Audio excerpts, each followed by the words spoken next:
Hey guys, in this video, I'll be walking you through how you can hide your Snapchat story from anyone. Alright, let's begin. First of all, open the Snapchat app on your mobile device and make sure it is updated to the latest version available. After that, make sure to sign into your account and you will be redirected to this window. For this tutorial, I will record a video and then post it onto my story so that you can understand better. You can see that I have now uploaded a story. Now, in order to hide it from certain accounts, you just need to tap on your profile icon at top left corner and then scroll down a little bit.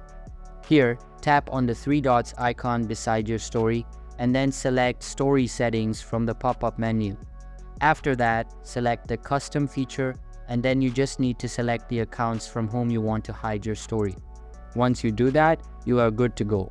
So that's basically how you can hide your Snapchat story from anyone.